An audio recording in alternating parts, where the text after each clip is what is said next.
book Something You Forgot Along the Way. And today's story is number 63, page 171. And Yuichi has it on the screen for us. Thank you. What tastes best? What tastes worst? The ingredients of happiness.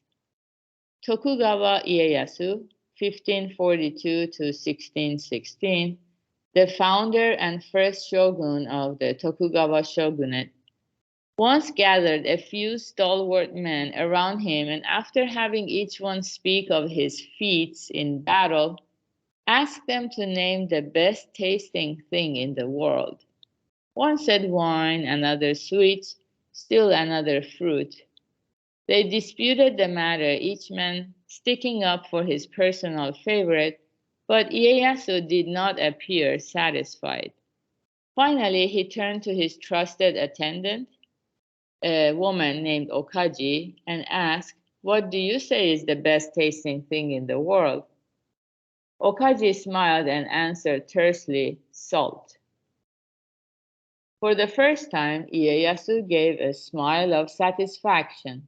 He followed this up with another question. "And the worst tasting thing?" She replied nonchalantly, "The worst tasting thing is also salt." Ieyasu was amazed at her wisdom. The undeniable truth of Okaji's answer is based on the following principles. Because salt enhances all other flavors, it is surely the best tasting thing in the world.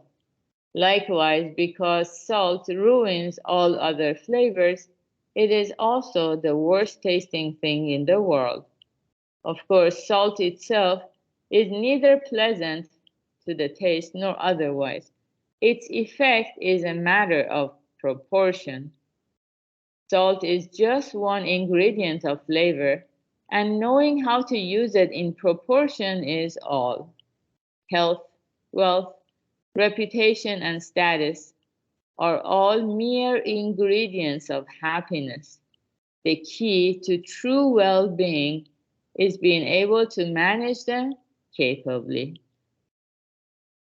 Okay, yeah, this is another one of favorite stories I have in this book about the ingredients of happiness. And yeah, because if we didn't know Buddhism, probably out of anxiety or just being in the dark about how we can stay safe in life, how can we preserve whatever happiness we have as of now, out of this kind of anxiety, all we would be doing is accumulating various things that we believe will help us stay above the water, such as more and more health or wealth, reputation or status. And if we look around us, don't we see people, basically that's all they seek, or plus love too. Yeah, that too, it helps people who believe in it, that it helps them stay above the water. But even if they obtain those things, as we all know, the happiness is very temporary, and soon that happiness transforms into pain and suffering. For example, even for health, if we overdo it and jogging a lot or exercising a little bit too much, we might suffer from knee pain or backache. Just when we were trying to become healthier, things might get even worse. Of course, it has its long-term effect, but we are very likely to go past that middle way when we engage in something that is soothing or pleasant to our senses, the five senses. We tend to indulge and then do more and more and more because it just feels good at that moment. We cannot have we cannot see the long-term effects of it, and then we bring suffering upon us. Just like the salt. So salt is can make the tastiest thing in the world or the worst tasting thing in the world, because it all depends on when to stop putting the salt, how much is enough. And this is something you can never explain to someone, or add this much, because it varies depending on the volume of the food you're making. Like if you're making it for 20 people or just yourself, the amount of salt you add obviously varies. You cannot explain to someone exactly how much. So we add and we taste it, and then some vegetables might absorb a lot of salt, some might not. All these variables make it very difficult to know how much salt to add. But through practice, as we actually spend time in the kitchen cooking, making mistakes, those mistakes we make leave a lasting impression that nobody can take away from us.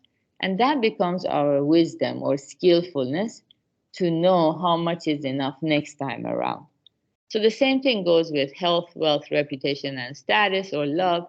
All these things are just mere ingredients of happiness.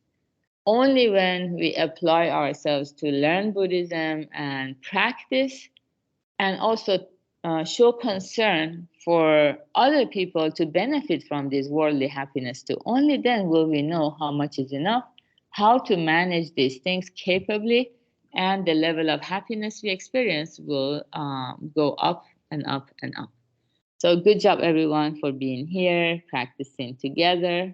Today is Sunday, so we will have our advanced members session at 10:30 a.m. Pacific time and 7 p.m. Kodama Senses session. Have a beautiful Sunday. Goodbye. Thank you.